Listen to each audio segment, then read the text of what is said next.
सही कहा है, जो उठा सकता है जिम्मेदारी भी उसे ही मिलती है। जिम्मेदारी संभालना सबके बस की बात नहीं होती है, लेकिन दिव्या को ससुराल और मायके दोनों की ही जिम्मेदारी संभालने पड़ रही थी, जिस वजह से वो कभी कभी परेशान हो जाती थी।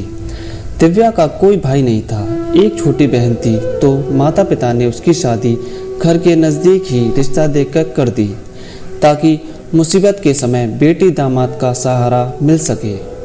घर के नज़दीक शादी होने के कारण दिव्या भी खुश थी कि शादी के बाद भी वो जब चाहे अपने माता पिता से मिल सकती है। अपनी दूसरी सहेलियों की तरह उसे अपने मायके की कमी नहीं खलेगी।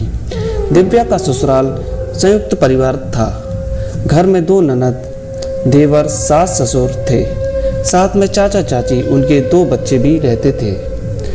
भरा पूरा परिवार, और दिव्या उस घर की बड़ी बहू थी। सास ने तो अपनी देवरानी के आते सांसारिक कार्य से छुट्टी ले ली थी।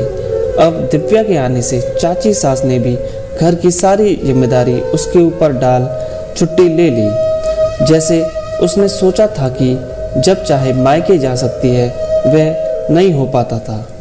ससुराल की जिम्मेदारियों की बेड़ी में ऐसे बंधी कि उस बेड़ी से निकल पाना मुश्किल था।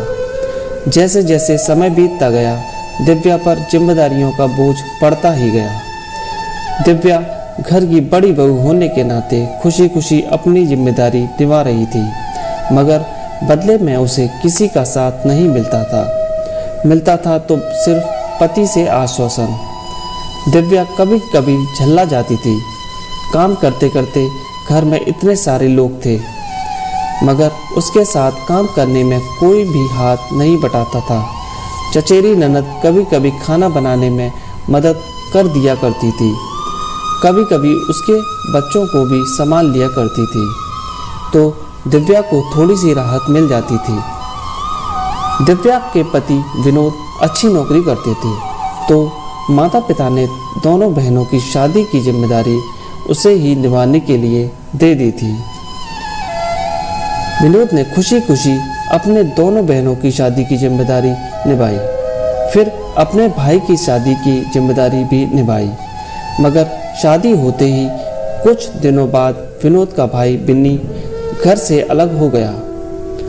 अब बहनों के ससुराल हैं, जो कुछ भी रहता उसकी जिम्मेदारी दिव्या और विनोद ही निभाते, क्योंकि छोटा भाई तो अपनी जिम्मेदारियों से हाथ छाड़ चुका था।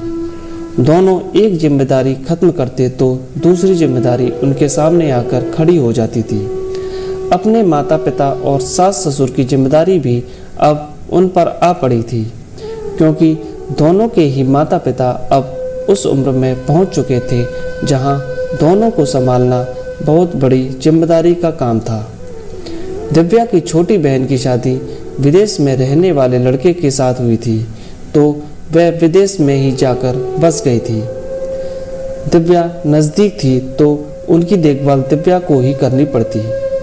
दिव्या का कोई भाई नहीं था और बहन भी दूर थी, तो माता पिता की जिम्मेदारी तो उसकी ही बनती थी, मगर सास ससुर की जिम्मेदारी भी उसे ही निभानी पड़ रही थी, तो उसे बहुत खलता था।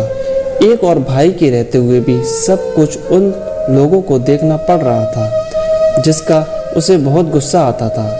कभी कभी परेशान होकर दिव्या पति से कहती, मेरी जिम्मेदारियां कभी खत्म नहीं होगी क्या?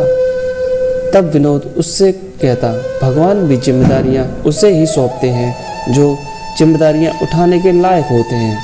हम दोनों भाग्यशाली हैं जो भगवान ने हमें अपने माता पिता, भाई बहन की जिम्मेदारी निभाने का सौभाग्य प्राप्त कराया। दिव्या भी अपने पति की बात से सहमत हुई। सच में जिम्मेदारी भी उसे ही मिलती है जो उसे उठाने के काबिल होते हैं। धन्यवाद।